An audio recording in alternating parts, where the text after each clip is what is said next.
제가 대학원 다닐 때였는데요. 대학원 다닐 때 제가 혼자 살던 집이 있었습니다. 근데 그 집이 이제 인천의 서부 쪽에 있었는데 어느 날부터인가 그 집에 들어가기가 너무 싫은 거예요. 거기 있으면 꼭 뭔가 답답하고 또막 마음에서 편하지가 않아서 집에 들어가기가 너무 싫어서 그때 대학원이 방배동에 있었는데 방배동까지 왔다 갔다 할 때 집에서 왔다 갔다 하질 않고 부모님이 계신 강화도에서 왔다 갔다 할 정도로 막 들어가기가 너무 싫었던 적이 있었어요. 그때는 어떤 생각이 들었냐면 하나님 저도 이사 가고 싶습니다. 옮기고 싶습니다. 정말 이사 갔으면 좋겠습니다. 라고 생각을 했던 거죠.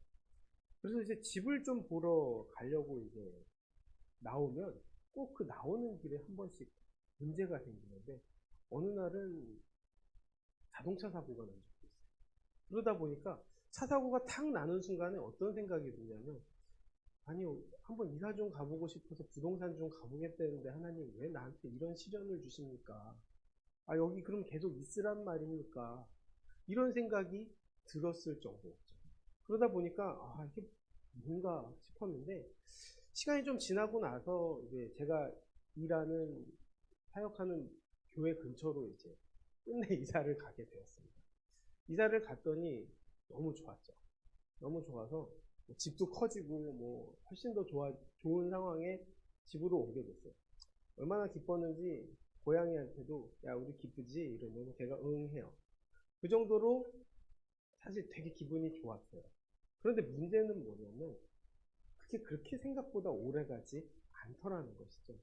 이사 가면 좋을 줄 알았고 더 좋은 집 가면 더 넓은 집 가면 좋을 줄 알았는데 그것이 꼭 좋은 것도 아니었고 또 그 후에 또 문제들이 또 여러 가지가 생겼습니다. 그런 걸 보면서 느끼는 것은 내가 이렇게 뭘 해서 바꾸는 것이 기쁘긴 하지만 그게 생각보다 오래가지 못하는구나라는 것을 알게 되었습니다. 세상이 주는 기쁨도 그렇지 않을까 생각합니다. 우리가 세상이 주는 기쁨은 어떻게 보면 즉흥적일 때가 있고 또 일시적일 때가 많습니다. 또 그 기쁨이 잠깐이라는 것입니다. 그런데 잠깐이라는 것을 알아도 그 잠깐을 채우기 위해서 열심히 살아가고 또 그 잠깐을 채우기 위해서 그 잠깐의 모든 것을 걸 때도 있습니다. 그런데 아무리 그렇게 채우고 또 채우려고 해도 그 채워짐은 또 그 목마름은 채워지지 않는다는 것이죠. 오히려 더 강한 자극들만 찾게 된다는 것입니다. 마약에 빠지는 이유가 그렇지 않을까 싶습니다. 처음에는 작게 시작할 수 있죠. 그런데 더 자극적인 걸 찾다 보니까 결국 나에게 죽음이 오는 약임에도 불구하고 그 약을 선택하게 된다는 것입니다. 몸만 나빠질 뿐 아니라 결국 삶의 모든 것이 망가질 수 있음에도 불구하고 잠깐의 기쁨을 추구한다는 것이죠. 그 이유가 무엇일까요? 바로 그 안에 기쁨이 없기 때문입니다.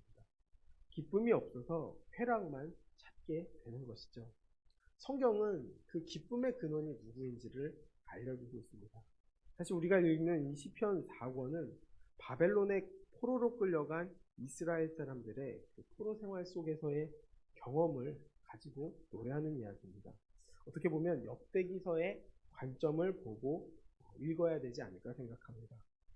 그들이 포로가 된 이유가 무엇일까요? 바로 그들이 하나님을 버렸기 때문입니다. 나라를 잃고 포로로 끌려간 것은 결국 그들의 어떤 잘못보다 가장 큰 잘못인 하나님을 생각지 않은 것, 또 하나님을 마음에서 지운 것입니다. 우리가 어제 96편을 읽지 않았습니까? 그 96편의 내용은 뭘까요? 바로 현실은 어렵지만 거기서 끝나는 것이 아니라 하나님께서 우리와 함께 계시기 때문에 우리를 반드시 회복시키실 것을 믿으라고 말하는 것입니다. 결국 진짜 기쁨은 뭘까요? 바로 우리를 다스리시는 하나님이 주시는 기쁨이고 그 기쁨으로 사는 삶을 이야기하고 있습니다. 1절 말씀에 뭐라고 이야기합니까? 여호와께서 다스리시나니 땅은 즐거워하며 허다한 섬은 기뻐할 것이라고 말합니다. 결국 하나님이 다스리는 것이 기쁨이기 때문에 우리가 사는 우리의 터전도 기쁘고 또 우리가 사는 열방도 즐거워할 것이라고 말합니다. 결국 진정한 기쁨은 하나님이 다스리는 것을 인정하는 것이죠. 우리는 인생에서 세상에서 살아가면서 우리가 진정으로 기뻐하는 일들이 그렇게 많지 않습니다. 또 좋은 일도 또 좋은 소식도 별로 없습니다. 한 아나운서가 이런 이야기를 하더라고요. 언제가 제일 슬펐습니까? 라고 했더니 항상 슬프대요. 왜 슬플까요? 바로 뉴스의 내용들이 다 슬픈 내용, 아픈 내용들이기 때문입니다. 그렇기 때문에 그 아픔이 어디서 나왔는지를 우리가 알아야 하는 것이죠. 그 아픔이 바로 오늘 말씀처럼 하나님이 없기 때문입니다. 하나님 없이 삶의 의미를 찾고 또 하나님 없이 기쁨을 추구하기 때문에 결국 쾌락의 길로 갈 수밖에 없습니다. 그러나 그 안에는 진정한 기쁨이 없다는 것이죠. 크리스찬에게 또 그리스도인들에게 진정한 기쁨은 무엇일까요? 바로 하나님과 함께 누리는 기쁨을 누리는 것입니다. 하나님의 기쁨은 결국 사람 살리는 일, 또 생명을 살리는 일, 그리고 그 일, 하나님을 기뻐하는 일이라는 것이죠. 성경은 무슨 내용일까요? 바로 하나님께서 생명을 살리시기 위한 그 구원의 이야기입니다. 하나님을 알지 못하면 결국 기쁨이 있을 수 없다는 것이죠. 그리스도인들도 가끔은 세상의 쾌락과 권력을 추구할 때가 있습니다. 그런데 그것조차도 뭘까요? 바로 마음에 하나님이 없기 때문입니다. 결국 기쁨의 주체가 누구인지 모르면 잠시의 기쁨을 추구할 수밖에 없다는 것이죠. 또 사람은 결국 하나님 없이는 기쁨을 누릴 수 없습니다. 결국 기쁨의 주체가 누구인지 모르면 그렇게 되는 것이죠. 하나님은 우리가 하나님을 통해서 기뻐하도록 우리를 만드셨습니다. 그렇게 만들었는데 다른 곳에서 찾아지면 될까요? 그것이 되지 않는다는 것입니다. 그것을 찾지 않게 하기 위해서 사탄은 세상을 통해 하나님을 인정하지 말라고 이야기하죠. 그리고 내 삶은 내 것이고 또 그것을 가르치고 생각하게 만든다는 것입니다. 나를 주도하라고 말합니다. 또 내가 주인공이 되어야 된다고 말합니다. 또 내가 왕이 되어야 된다고 생각하게 만듭니다. 문제는 그렇게 되었다 해도 행복하지 않다는 것이죠. 우리가 대통령의 이야기를 가끔 듣습니다. 대통령이 언제 행복할까요? 어떤 한 정치평론가가 이런 이야기를 하더라고요. 대통령이 되면 딱 하루 기쁘대요. 그 기쁜 날이 언제냐? 바로 당선되는 날 하루래요. 그 이후부터는 야당의 공격이 시작이 되고 언론의 공격이 시작이 되고 여론의 공격이 시작이 되고 그 모든 일거수일투족이 자유롭지 못하다는 것이죠. 그리고 늘 비난과 비판 속에서 살아야 한다는 것입니다. 그렇기 때문에 어떤 분들은 그러죠. 그만두고 싶다. 하기 못하겠다. 이런 이야기를 하는 이유가 뭘까요? 바로 그런 여러 가지 문제들을 겪고 경험하기 때문입니다. 우리가 지금 세상에서 아이를 낳지 않는다라고 이야기합니다. 또 아이가 태어나지 않는다고 이야기를 하죠. 또 결혼도 하지 않는다고 합니다. 그 이유도 무엇일까요? 바로 내가 중요하기 때문입니다. 아이를 키우면 내가 힘들어지고 내가 어려워지고 또 그것을 채우기 위해서 세상의 것들을 마구마구 들여와야 되는데 그 삶을 추구하기 싫다는 거죠. 내가 책임지고 싶지도 않고 부담 갖지도 않고 내가 어렵게 살기도 않기 위해서 결혼을 추구하지 않는다는 것이죠. 하나님은 어떻게 말씀하십니까? 생육하고 번성하고 땅에 충만하라고 말씀하십니다. 결국 하나님의 뜻은 무엇일까요? 그 삶을 통해서 내가 주인공이 아니라는 것을 가르치고 싶어 하셨다는 것이죠. 그렇기 때문에 하나님의 뜻을 하나님이 내 안에 있으면 그 하나님의 뜻을 순종하게 되는 것입니다. 사사기의 시대가 어떤 시대일까요? 결국 스스로 왕이 되려고 하고 자기가 옳은 대로 살려고 하는 삶이라는 것입니다. 그 삶이 행복할 수 있을까요? 결코 행복할 수 없다는 것이죠. 결국 누구를 마음에 두느냐가 중요한 것입니다. 결국 하나님의 마음이 없으면 진정한 기쁨은 없을 것이고, 또 마음에 하나님이 없으면 진정한 평안도 없다는 것입니다. 왜 그럴까요? 바로 하나님이 어떤 분이신지를 우리가 알아야 합니다. 2절 말씀을 보면 하나님은 공의와 정의가 그의 보좌의 기초라고 말합니다. 결국 하나님의 기반 자체가 정의와 공의가 가득한 분이시라는 것이죠. 공산주의의 문제점이 뭘까요? 사실 공산주의는 모두가 똑같이 나누고 모두가 똑같이 삶으로 인해서 우리만의 유토피아를 만들자라고 이야기하는 것이 바로 공산주의나 사회주의입니다. 그런데 이 공평하게 사는 세상, 또 그 뜻은 얼마나 좋습니까? 그런데 문제는 뭘까요? 그 공평에 하나님이 없습니다. 하나님을 거절합니다. 하나님 없는 공정이고 하나님이 없는 공평이기 때문에 진짜 공정과 공평이 이루어지지 않다는 것이죠. 공산주의 국가들을 보면 어떨까요? 정말 유토피아가 이루어졌을까요? 사실상 우리가 북한이나 이런 나라들을 보았을 때 결국 소수의 사람들, 또 소수의 사람들이 힘있고 부유함을 누릴 뿐이지 대부분 사람들은 공평할 정도로 가난하고 어렵게 산다는 것입니다. 그러면 기쁨이 있을까요? 행복이 있을까요? 진짜 행복이 없다는 것입니다. 마음으로는 우리가 유토피아를 만들 수 있어 라고 이야기하지만 하나님 없는 천국이 가능하지 않듯이 우리 인간이 만든 천국은 불가능하다는 것을 알려주지 않습니까? 또 세상은 쉽게 분노하기도 합니다. 또 정의가 사라졌다라고 이야기합니다. 그러다 보니까 나만 억울한 거 아닌가? 늘 생각하게 되죠. 선하게 살아도 그 선을 인정받지 못하고 또 열심히 살아도 내게 돌아오는 것이 없다고 생각하며 분노하는 것입니다. 그러나 우리는 다르게 생각해야 합니다. 하나님을 믿는 사람은 다르게 생각해야 하는 것이죠. 하나님은 다 보고 계시고 또 반드시 공의와 정의를 이루는 분이라는 것이죠. 그것을 믿지 못하고 세상을 다시 추구하면 그것은 신앙인이라고 말할 수 없습니다. 그렇기 때문에 우리는 보이는 것들이 다가 아니라고 믿을 수 있는 믿음의 눈이 필요합니다. 모든 것을 갚으시고 또 선의와 공의를 이루시고 또 악을 제하시는 하나님을 바라보아야 하는 것이죠. 3절에서부터 6절 말씀은 뭘까요? 바로 심판하시는 하나님을 이야기합니다.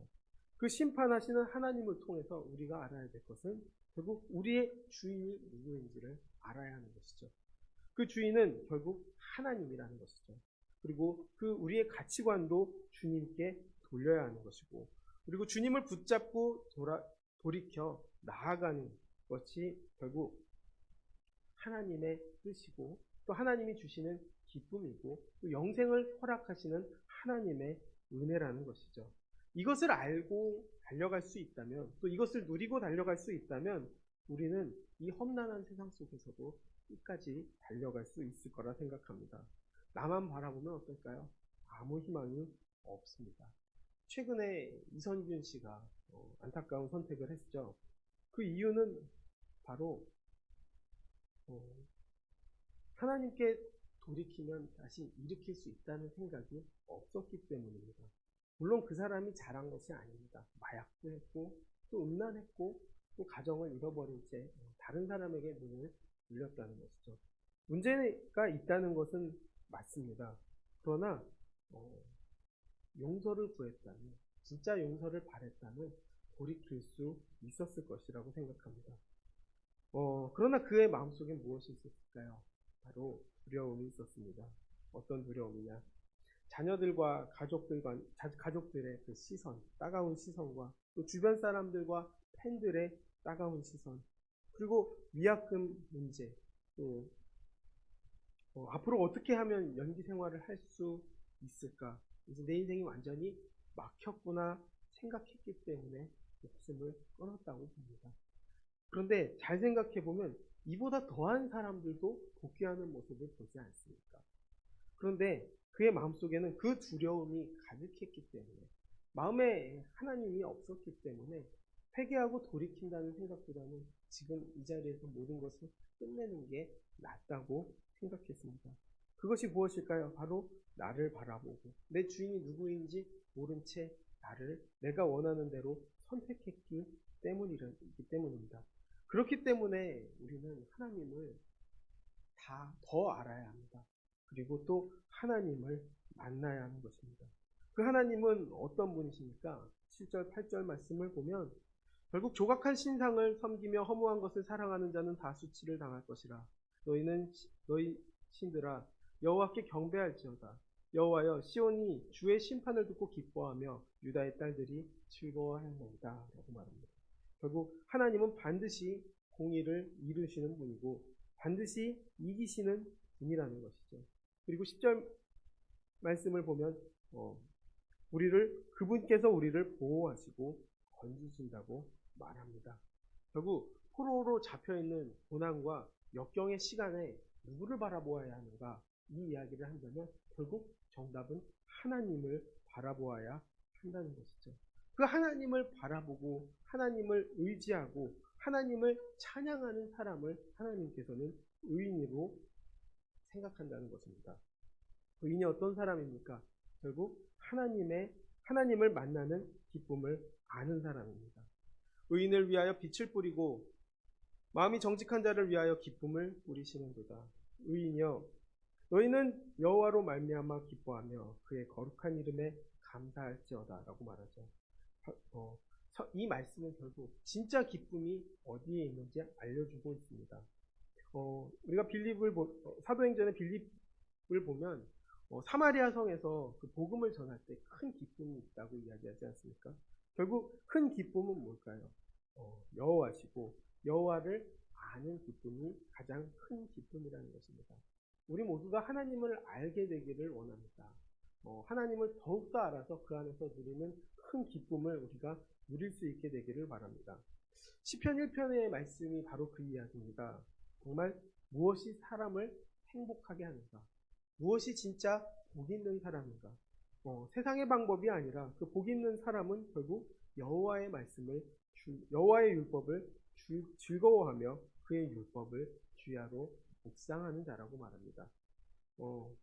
그리고 그 말씀을 묵상했을 때 좌우로 흔들리지 않고 형통한 삶을 살아가게 된다는 것이죠. 결국 하나님을 알고 하나님을 생각하고 하나님을 의지하는 것만이 진정한 우리 안에 기쁨이라는 것을 말하고 있습니다.